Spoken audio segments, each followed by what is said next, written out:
turn the time over to Dr. Brown for superintendent comments. Good evening, board. Good evening, community.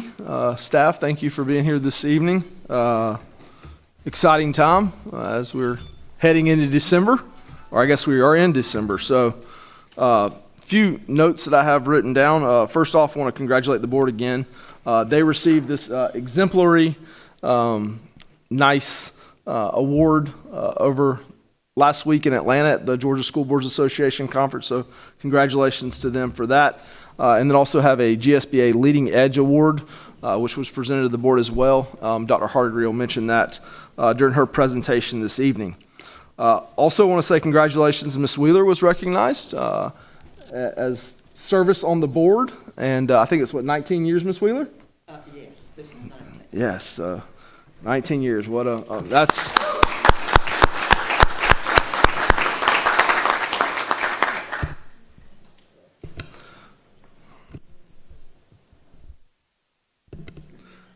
Congratulations. A few other things we have going on. Congratulations to East Jackson Competition Cheerleading Squad, won the region championship for 8AA.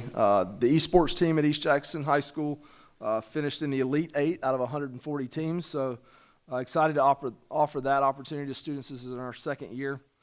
Visual Arts at East Jackson right now has a exhibit at the Lamar Dodd School of Art. So congratulations to those students and teachers as well. Things going on at Jackson County. They hosted the Panther this past weekend, which is the 30th year that they've hosted the Panther. Jackson County came out victorious, their wrestling team. Congratulations to them and Coach Gassman. The course also have 5 students that have qualified for state. We are also in the middle of wrestling, swimming, and basketball seasons, and everything else under the sun. Those are all seem to be going well, and so great things are taking place. I want to remind the board and the community that we are winter break is quickly approaching. December the 21st through January the 2nd. The students will return on the 3rd, and the teachers will return on the 2nd. Also want to say congratulations to East Jackson Elementary School. Was named a Blue Ribbon Lighthouse School. Had opportunity to meet with their faculty yesterday and share my congratulations with them. Also, as we've discussed, board, every year, every December, we have to elect a chairman and vice chairman, and so we'll have that on the agenda for Monday night. And that concludes my comments. Dr. Hargreaves?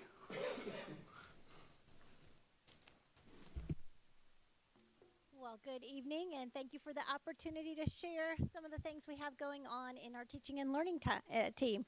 So we were very honored to be a part of that GSBA work and earning the Leading Edge Award. So I wanted to just give a shout out to our team because this is absolutely teamwork and also has so much of the work of our teachers, those design team members who came together this summer. I wanted to give you a little more insight into the application that we submitted to earn that award and appreciate just all of your support with that work.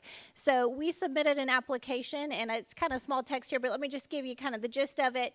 You all have been hearing about our 4 strategic areas that we have really been prioritizing with instructional clarity, K-12 literacy, a culture of continuous improvement, and establishing that digital learning environment that provides access to our students to those well-organized curriculum resources at any time.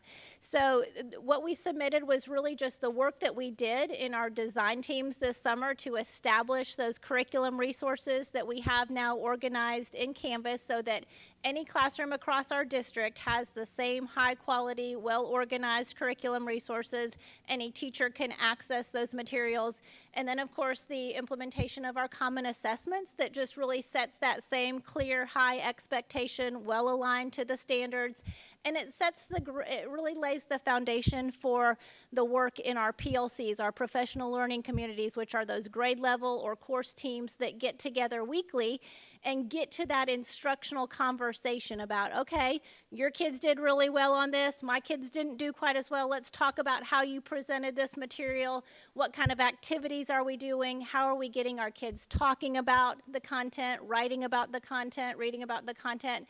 So it's really getting our teachers teachers to such a great deep level of collaboration around instruction, and that's exactly what the design of that work is to, you know, have the resources in place so that we can really have those strong, tight instructional cycles that will benefit our kids. So it's always fun when you do the work and you know it's the right work and then it gets affirmed. It's just exciting for everybody involved in that. So we're kind of, you know, on a little bit of a high that, wow, we did this and people took notice of that. And I just wanted you to know that for that application, we had our principals submit letters. Of course, Dr. Brown submitted a letter of support, but also Dr. Stratemeyer, Melissa Conway, Lori King, Lori Clark, one of our teachers. We had students submit letters. So it's neat when everybody that's kind of benefiting can share their perspective of how that's played out in their schools. So just wanted to give you an update on that and give you a little bit of the behind the scenes on that award. And then also I did want to mention that yesterday I had the pleasure and the opportunity, it was really a great honor to go be a part of the Georgia Partnership for Excellence in Education. They were having a literacy panel. And so I was very honored to do that. And, you know, it's just when you can share the story of the work that's going on. Again, it's so much of a team effort, but the other districts in the room were Marietta City Schools and Fulton County, and they're, you know, right there doing that important work and leading the way. And so for us to be in the room, that's just how I felt like. To be in the room, it's kind of one of those moments where you recognize we're doing great work here together as a team, and others are taking notes. So I just wanted to share that experience a little bit. And again, thank you for all the support that you've given to our team to do this work. Any questions about either of those? All right, then let me share with you, we're heading into testing season. So I just wanted to make you aware of the various assessments that we have going on. I think that Mr. Schultz said we finished up end of pathway assessments today, and we're rolling into end of course testing beginning on Monday, December 11th. So during that time, our district support will be out in schools helping just in whatever way we can and helping to monitor and make sure that everybody has what they need. We have our techs each have an assignment during that time. So just for your information there, and then also MAP testing is currently going on through December 15th as well. So that's just for your information. Rolling on to the next slide. Wanted to give you an update. Every year we do our instructional resource survey, and that is currently out for our teachers. That's how we give everybody the opportunity to provide input on both our digital and our non-digital, our imprint resources. So every staff member has the opportunity to fill out this survey, both teachers and our non-certified staff. And so we get a lot of feedback on things that they might want us to look into and what they really value. And then there's also a professional learning component of the survey, so they can tell us what resources they might want to learn more about. How, you know, in one of the you'll see there's a purple bar at the top is I don't know what this is, and that might be some of our staff may not use every resource that we have. It's still in progress, so I just pulled a snapshot of where we are, but every school is working to get as much input as they can from teachers, and then that really helps us with prioritizing, streamlining, and making sure that we have the right resources in place. Any questions about that? All right, next slide. I wanted to just give you an update about where we are with Cognia. Again, that review is not until 2025, so we're still in just a great preparation kind of standpoint, but I wanted to make you aware that we are working to roll out in January, we'll be kind of hitting the road hard with Elliott observations. And that is just an observation tool. It's focused on the learner. So whereas like TEKS is a little more focused on the teacher, this is really focused on the learning environments. And it gives us great data, trend data across the district for how we can improve. So it's really meant to drive that school improvement and system improvement planning process with where are the areas that we can get better. So this will help us to establish our system improvement goals and professional learning. So some of the various environments that it digs into is the equitable learning environment, supportive learning environment, active learning environment, well-managed, high expectations, and a digital learning environment.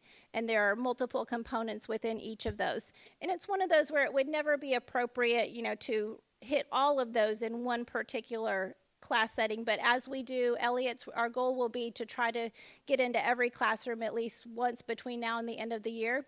And our district team will be getting out a lot to do this. In fact, we've already started this, but we've said beginning in January, once principals have had a chance to really orient their staff to the Elliott tool, that's when we will be getting out and doing more and more of those. So just wanted to make you aware that we're collecting that data, and then that data will help us to write those narratives and to do our self-assessment for Cognia.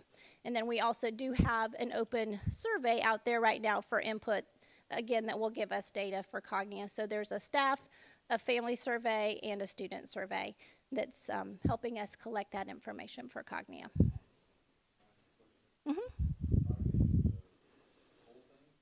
It's the accreditation. So whereas we went through Advanced Ed the last time we did accreditation, and so now it's called Cognia, same thing.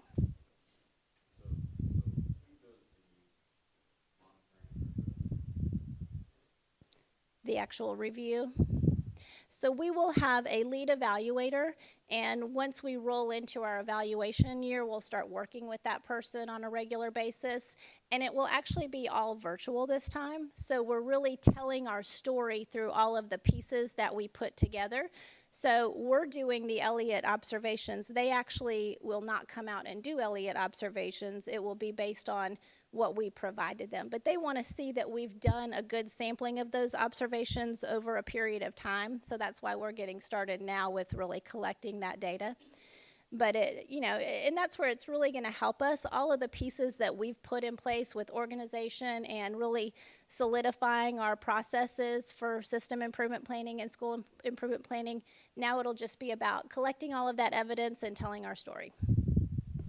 And I'll say this, historically, accreditation has done a deep dive into board superintendent relations and governance team.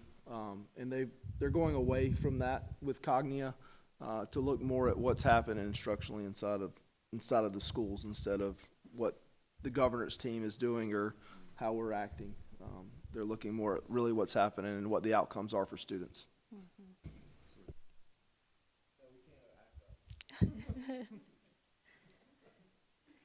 So those are the updates I have for you tonight. But again, we appreciate all of your support, and our team's doing a lot of great work. And our goal continues to be with our teaching and learning team to be out in the schools and to be in the classrooms and in those PLC meetings with teachers. And we have found that we feel like it's strengthening our relationship and just deepening our work. All right, thank you. Ms. Todd?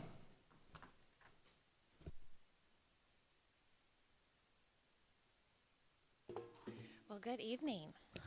I'm excited to be here and give you a personnel update. So I think our first slide will be our timeline, and it always excites me to be able to put check marks. So we are right on track with our personnel timeline and ready to start the new year and hopefully stay on track with adding those check marks. As you know, we have already secured our principal for Heroes, and I informed her that that was like the last step in getting going. Like she's been named, and now it's just boom, boom, boom. We're going to keep implementing our plan to get ready to open that school. The next slide is a little bit about staffing allocations, and that's where we're at right now. And I just wanted to spend a little bit of time giving you some background and some information on how we allocate our staff. Our process for determining those allocations really begins with our FTE data. And that data allows us to predict the number of positions that we'll receive from QBE, or our state funding. That gives us a number to work with and know how many positions at each school will be fully funded by the state. When we look at our enrollment data at each school, then we can determine our homerooms or our general education classrooms based on a class size ratio. So, for example, 1 teacher for every 20 kindergarten students. Our goal is to keep our class sizes as small as possible. So that's very important when we look at how we do that allocation. As a strategic waiver system, we have the flexibility to determine our own methodology for our support staff. So that's that JCSS, our staffing methodology. Currently, it's also based on enrollment. So, for example, a school with an overall enrollment of less than 700 would earn or be allocated 1 counselor. 700, more than 700, 2 counselors. More than 1,200, 3 counselors. So it follows the same thought process as the class size ratio. It's just based on overall student enrollment. And if you remember from our salary audit discussions last year, we discussed that our pay structure in the past, we were providing supplements for certain positions for larger schools.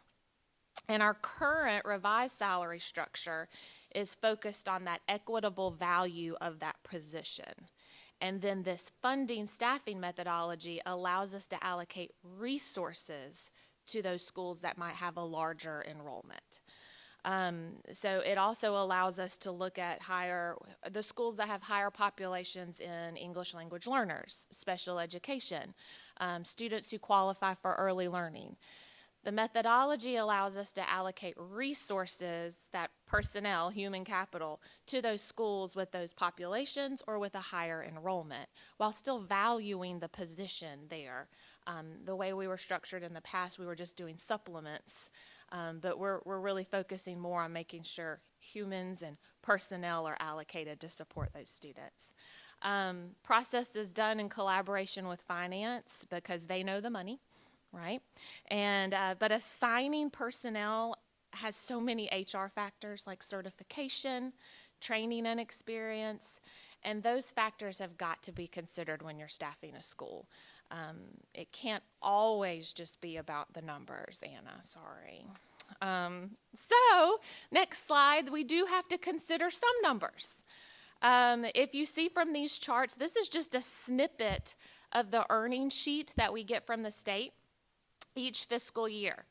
As you know, we do not earn state funding for every position, and we need every position to run a school system. So, for example, we only earned 16.5 school counselors last year.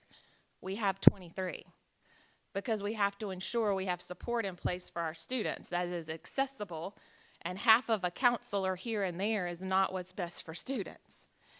We only earned 18.5 secretaries or administrative support positions.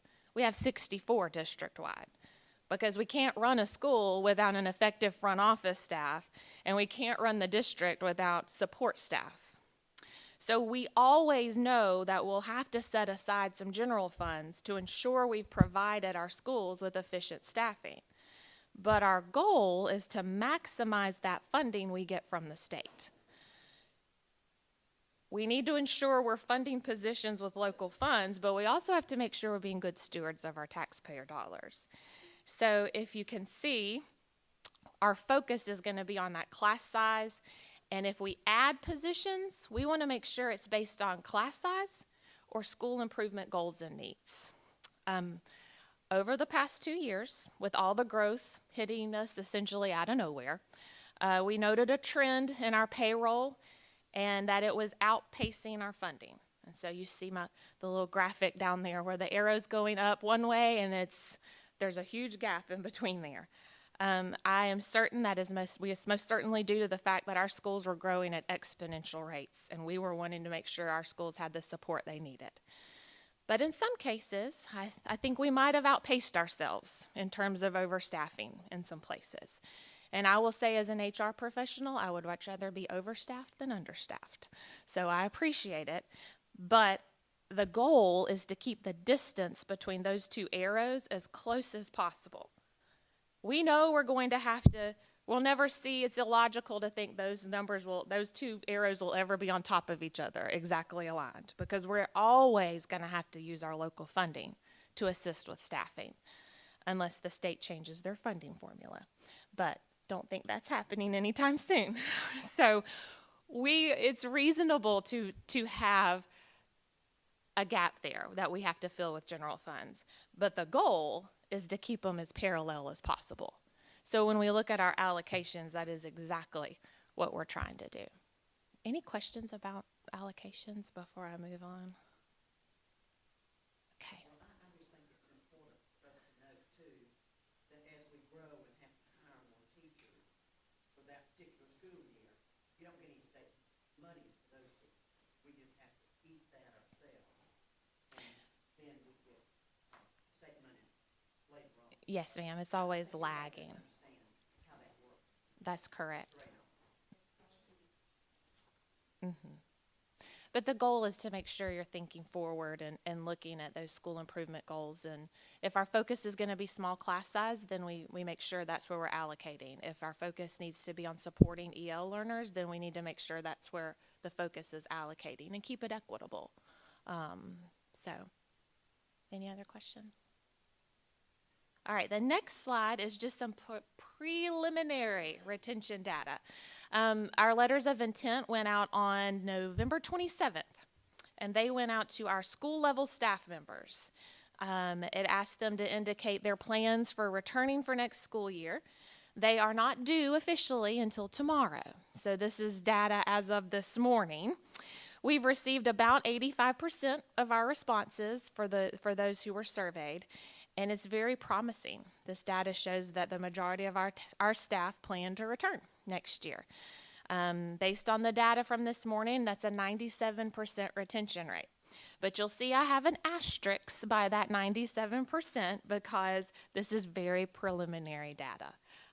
The responses to the form are not binding for our employees, and we know and anticipate to see a change. Employees may have health issues, spouses might get transferred, life happens.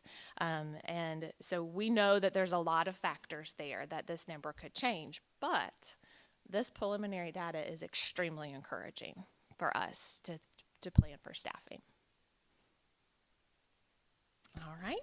Can you tell me what that percentage was last year?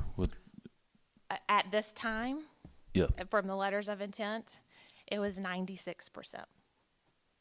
So it's preliminary data, like I said, and we know things will change. And it's December, so we know that as January and February come, life happens, and sometimes we have people who are transferred. So we know things are going to change. But the fact that at this point in the year, there's not 97% of people saying, I ain't coming back here, is really encouraging because it could be the other way. So we're very pleased to see that. Our next slide is just some next steps. We've been meeting with our principals to discuss those allocations by school that we talked about earlier, and we'll continue those meetings up until our holiday break. So when we get back from Christmas break, holiday break, we're ready to go.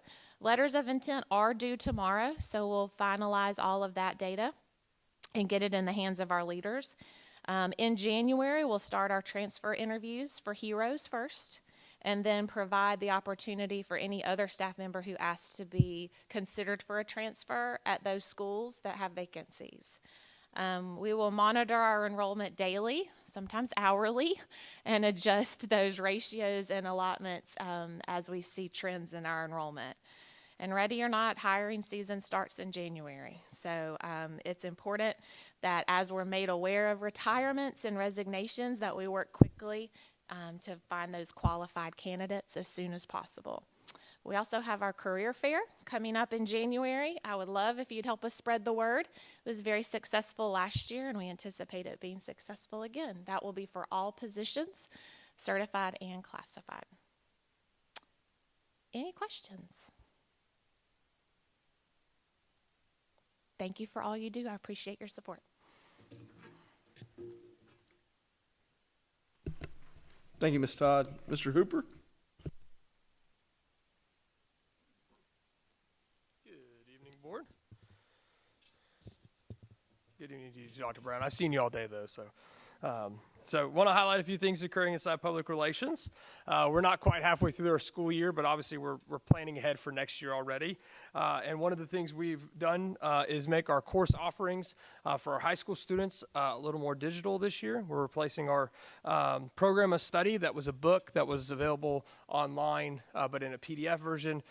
We've made the course catalog now for our high school students. So you see every subject area, content area has its own page. So if we click on like the English language arts page, if we can click on that one, you'll see that the requirements that are required for every student are at the top. It's the same information that was in that program of study. It's just digital now, a little easier to access as you go through. If you click on any one of those classes, it'll tell you all the information, a course description. It'll tell you the prerequisites. It'll tell you the course numbers. So really a lot of hard work with Dr. Hardigree's teaching and learning team of getting all that information and then getting it on the website. But it really some great information there. I think it's really going to allow our students to explore by clicking through stuff and not having to look through a PDF version of the program of study. So really excited about that for our students, and really kind of gives you like almost like you're searching when you were like in college, looking for your courses and what ones you want to take, and explains the pathways really easily, and all the courses for those pathways are right there. So pretty excited about that one.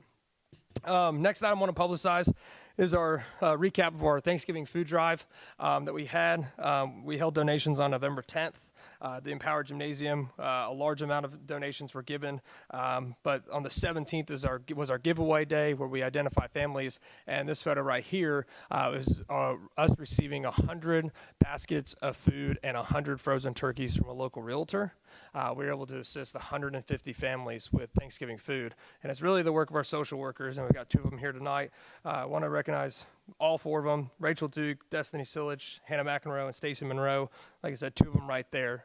They made a difference by organizing the drive and really identifying those families. And when the families came, they were on the property for maybe 5 minutes. They got their food, they were marked off the list, and they were like, have a great Thanksgiving. And it was really a great event, and the way they were able to get the local realtor, get connected with them, get the food donated, and be able to help 150 families with food for Thanksgiving.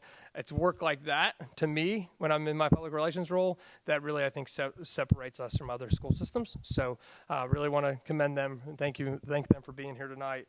It was really great, and we're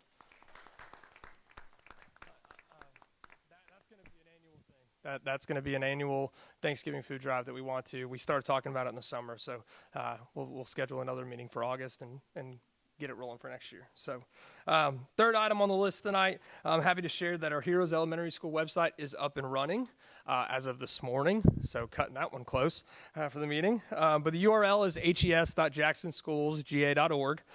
You see the information's a little lighter compared to our other websites right now because we don't have our academic teams and stuff like that. But we do have our principal information, a great picture of you guys at the groundbreaking. So you guys are famous for a little while. All right. But really, since Ms. Holloway's on board and everything with Heroes is going forward, we've given the notification letters to our West Side students of where they're going to attend school next year.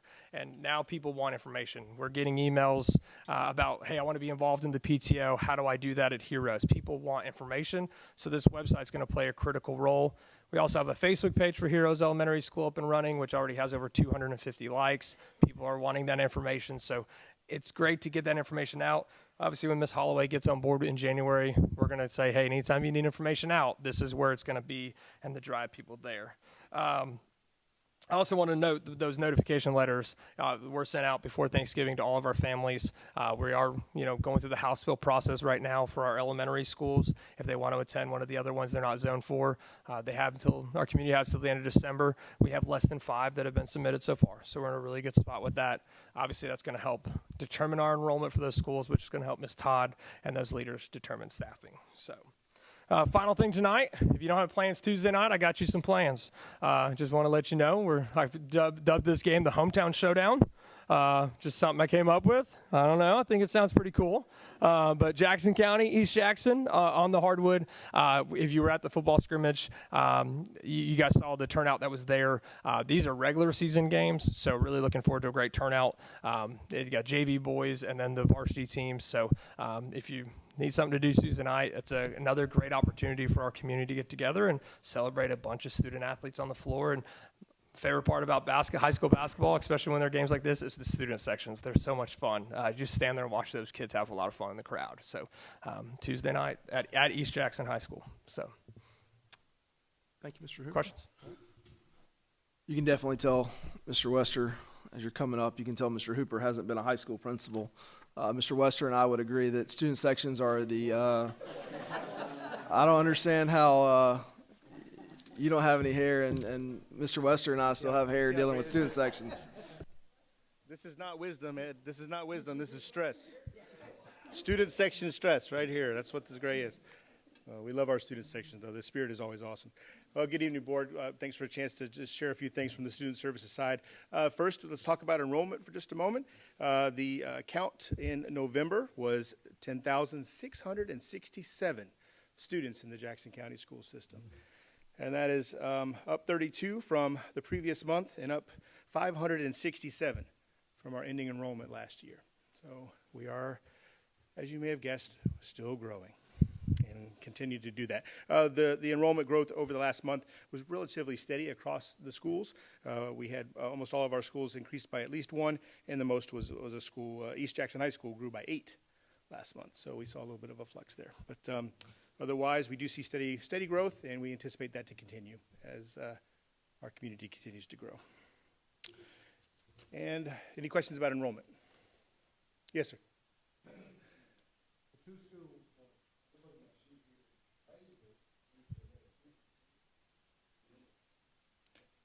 They are up 43. That's correct.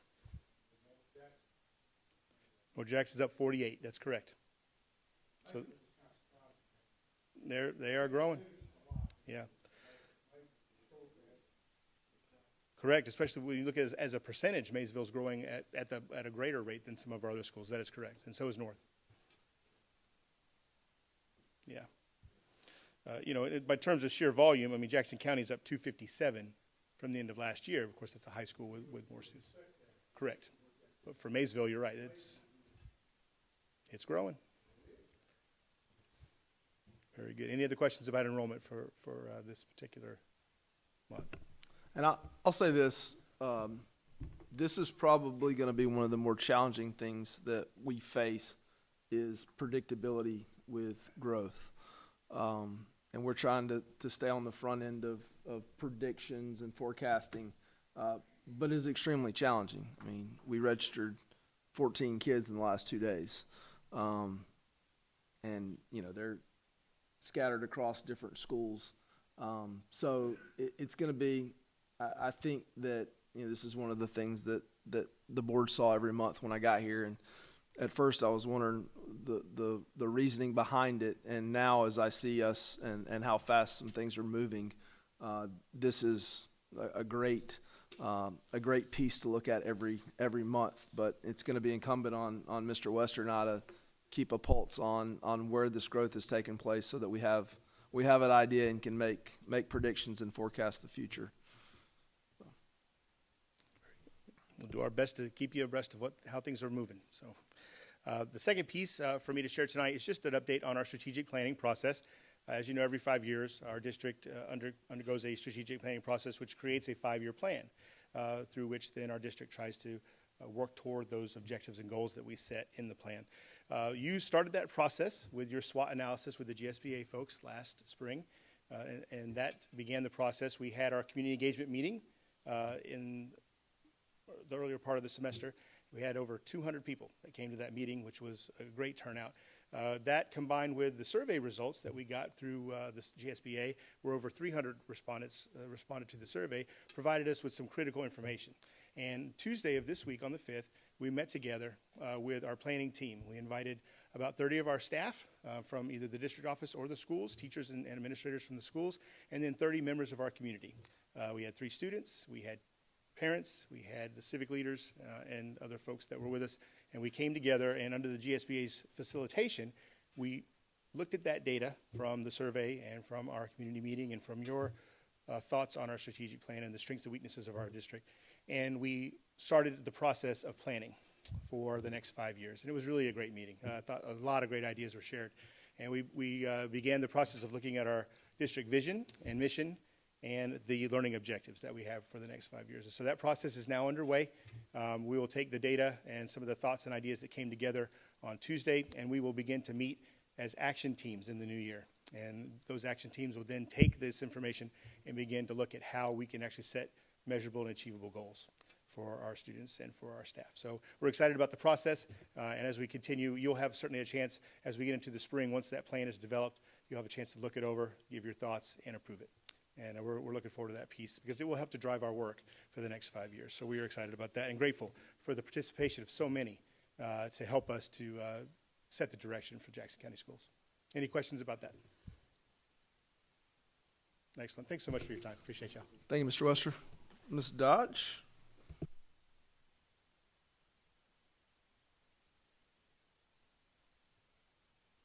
Good evening, Board. I just want to say this is one of my most favorite times of year, besides the fact that it's Christmas. It is Christmas for us Jackson County Schools because we are starting to receive tax money in. So it just makes our entire department's day-to-day job much easier, and we can start focusing our attention on other matters besides cash flow every day. So it's great. First of all, we'll look at SPLOS, and you'll see that our deposit was up, and it's up over all measurements, month over month, year over year, and over the average. This month's deposit also helped us increase our 12-month average.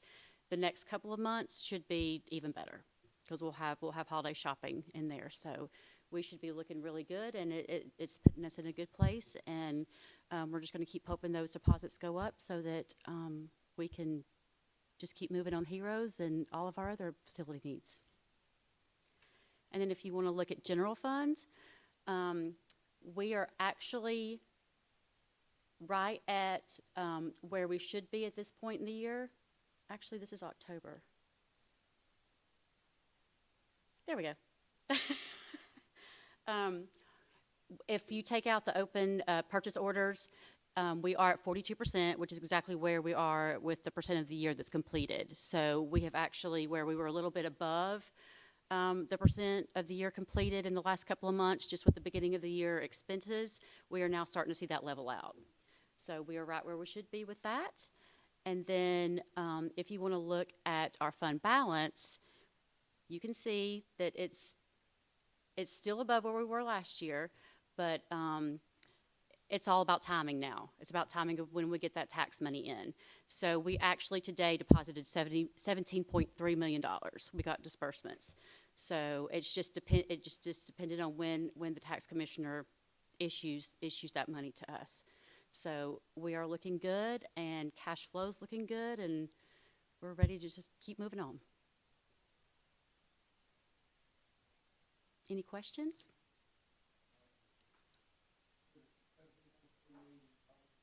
Mm-hmm. I know. Yeah, no. I said this is my favorite time of year, except for the fact it's Christmas and we start getting tax money. No, super happy. We also did get the disbursement for the homeowners tax relief grant. So that was part of those funds that were deposited. So it was actually significantly more than what was predicted. So that was good news. Mm-hmm. So we're looking good. Thank you, Ms. Dodge. Thank you. Mr. Schofield?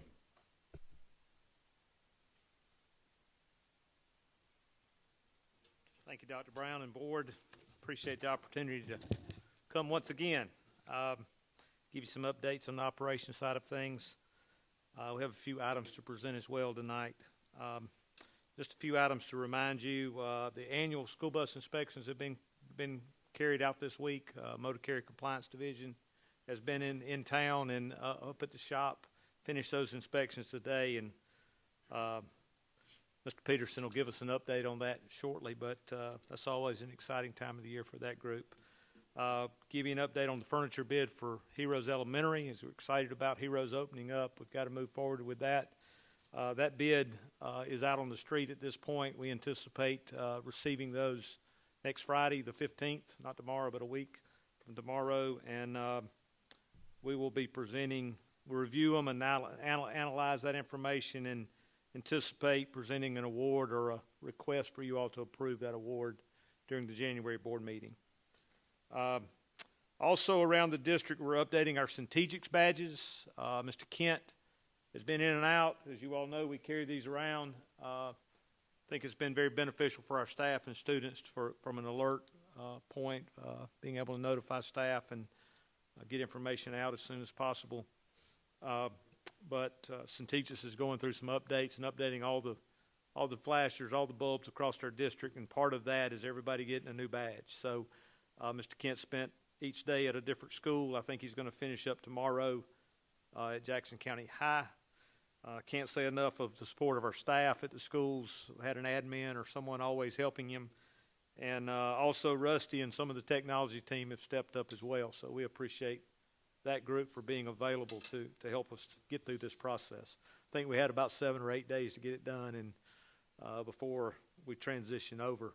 They're working, by the way, because we've gotten a lot of accidental pushes in the last couple of days. So it's that's not the best thing that can happen. But we know the new badges are working. But that's all I have at this time. I've got a few items, but I'm going to let Mr. Farmer come forward and give you a projects update real quick. Well, I appreciate that, and I hope I don't disappoint. Dr. Brown Board, I appreciate the opportunity to just share with you some of our project updates. I think the biggest timeline that I can tell you is we are continuing with an aggressive schedule to complete Heroes.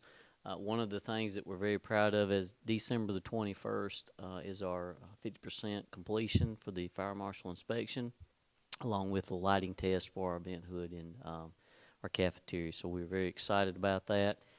As you can see, everything else is moving along from the sewer line to the brick veneer, and you can see the upcoming and planning. Everything is on schedule from the furniture to the playground discussions that we're having. So if you have any questions about that, I'll be more than happy to address those before we move on to the pictures. All right, as you can see here, the final section of roof was installed on 12/4, so we are what we call in the dry as far as from a roofing standpoint. The glass and frames are coming in, and those will be installed. Some have already been installed, but those will also be on an aggressive schedule, which will help us be completely in the dry. We've already started the brick on the outside. They are progressing extremely fast in that, and after Christmas, we'll actually have 2 crews working on our brick veneer. Next slide. All right, as you can see, this is just a picture of one of our detention ponds, and it is doing its job and doing it well. It is holding the water and percolating it through as it should. Overview of the cafeteria, you can see that the primer is on the walls and the MEPs have already been completed and insulated. Next slide.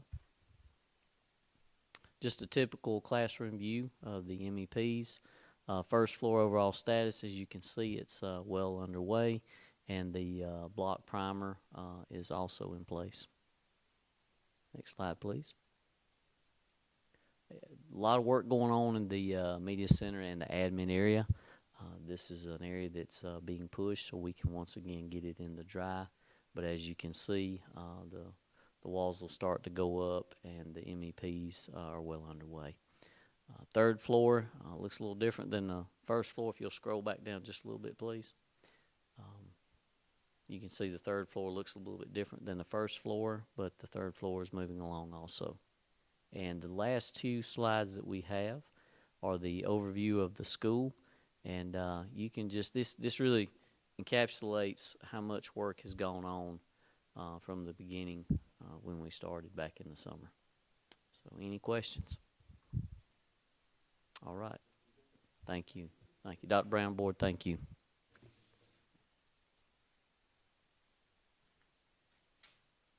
I'm going to let Mr. Peterson come forward next and present a little information on transportation. Thank you, Dr. Brown. Board, as Pat said, it was an exciting week, but when you're on my end of it, it's a stressful week. But we had 158 buses inspected. We had 157 went through without a problem. A few little minor things. We had one that needs some love and attention, and our mechanics fixed that today. So all buses are good for another year. And hats off to our mechanics. We've implemented our software diagnostics program in-house, so all mechanics have been trained on how to diagnose their engines without us having to outsource it. So it also helps us get the bus repaired in a more timely fashion. So we can diagnose Allison's transmissions, the Cummins, all the engines. So they are trained in-house to do it. So they're able to fix it pretty much within a day to a day and a half. We have rebuilt 2 engines in buses with a total savings of about $17,000 in labor because our folks did it in-house. So I'm very proud of that group and the work they've done. I know Dr. Brown's been out there watching them, giving Sarah and some of them, you know, ribbon, because I won't let him drive a bus, so maybe that's what it is. This graph right here that's shown here, I keep track of all our field trips throughout the year. This is from July through today. We have done over 220 trips since July 1. Over 28,500 miles have been traveled. 451 buses have been used, and an estimated cost of about a little over $245,000. So I track this on a monthly basis.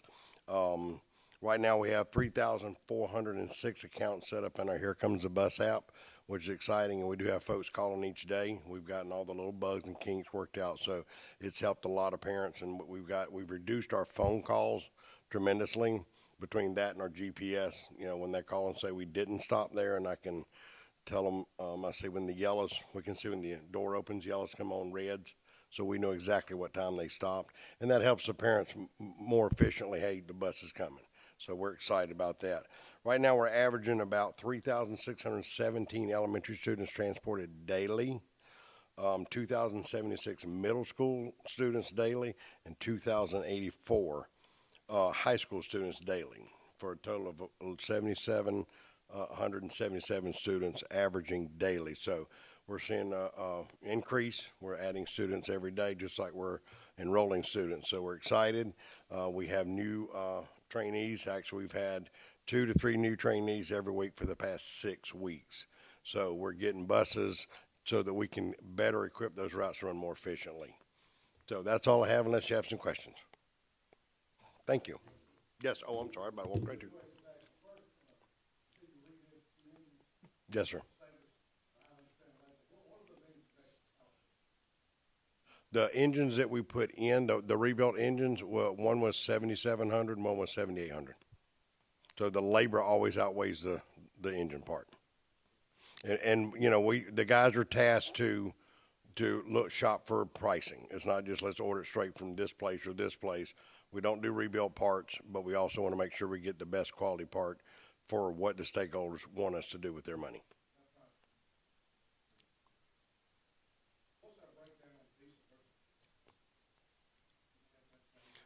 Well, we don't have any gas buses except for our 3 activity buses. They're all diesel. Yes, sir. Thank you. Thank you, Mr. Peterson. It's exciting what's going on in our shop. I'll say that. Very proud of the technicians and the progress they're making. Thank you, sir. I've got a few items we'd like to bring to your attention. Next off is our summary, our executive summary on the our purchase of White Fleet. We began an analysis of our White Fleet.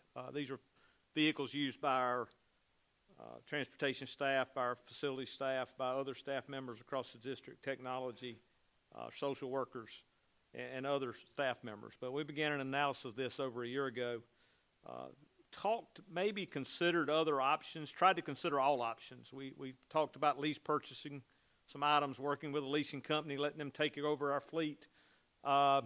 Through an analysis, we just felt like at some point it's just better to move forward, purchase our vehicles, and kind of look in that direction. We're in a transition stage of exact needs, but we wanted to bring as an item for information to the board some updates that we're considering. We have talked with some dealerships local in this area and gotten prices from them on a kind of some base vehicles. But we're trying to look at, as we move forward, to purchase up to 7 vehicles. But this is really an FY25 item where we're going to order the vehicles now to be delivered in July.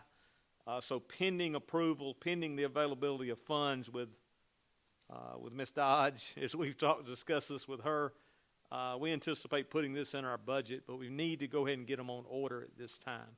So we're trying to do a deep dive into exact what those needs are. It's really about getting our older vehicles off of our fleet. Vehicles manufactured before 2007 are not equipped with safety features, so we're taking a real hard look at those vehicles and trying to get them off the road to put our staff in the most safe vehicles we can as they're traveling across our county and even to other areas to workshops and conferences and those types of things. So we're asking, really looking at the possibility of up to 7 vehicles, but we're not set necessarily on that number. But we're looking at how those can be utilized in the most efficient manner throughout all districts. We have staff traveling throughout the county. There's times where it's better for us to put them in our own vehicles versus paying them mileage to travel in between schools and those types of things. I think, once again, from a budgetary standpoint, Ms. Dodge deals with those numbers every day. So we're trying to look at how to decrease those expenditures with having available vehicles. So this is an item that we're bringing to your attention. These items will be purchased off of state contracts, so I think we've covered the procurement side of things, but we do want to bring it to your attention in terms of how we would like to move forward. Any questions on that item?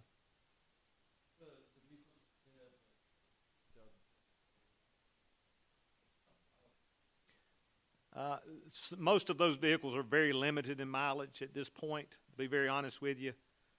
Some of those vehicles are sitting at schools.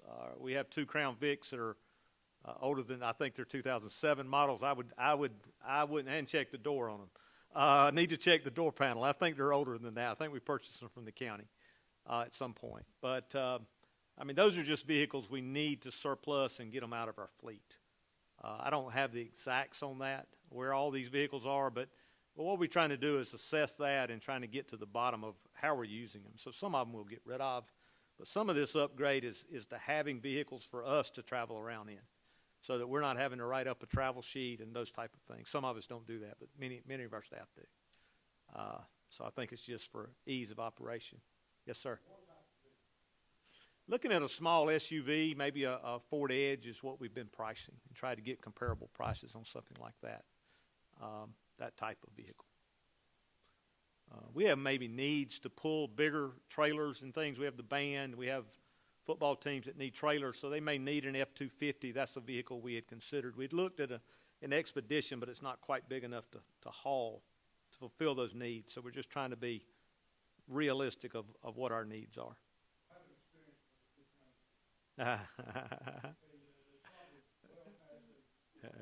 It's time to get them out.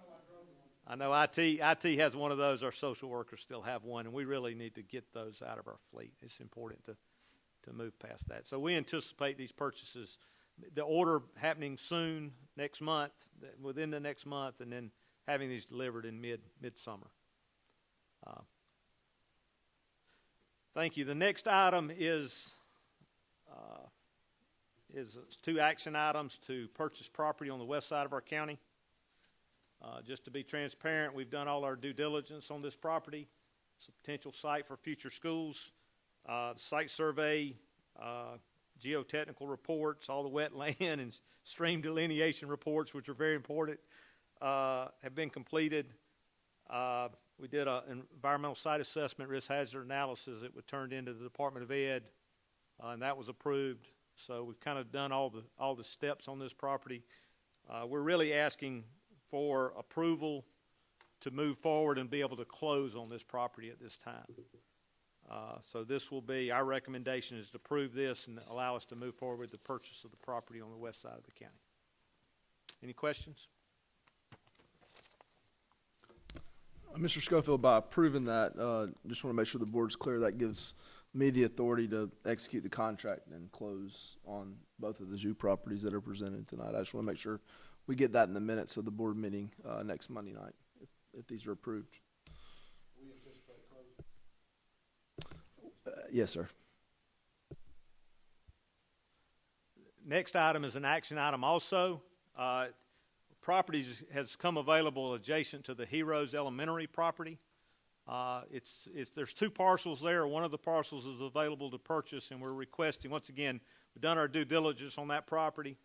The site surveys and the ESAs have been completed.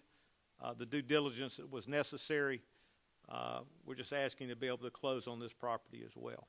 So we're going to bring this to you. The recommendation is to approve that purchase. This will be green space, additional recreation areas for that facility, for that school, which is much needed. Any questions on that property? As always, I appreciate your all support. and I appreciate everything. Thank you. Thank you, Mr. Schofield.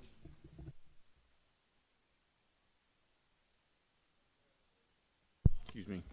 We have a need to go into executive session. We're going to review a student tribunal, discuss real estate and personnel. If I can have a motion to do that, please. All in favor? Aye. All right, if you will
If I can have a motion to come back from executive session, please, in a second.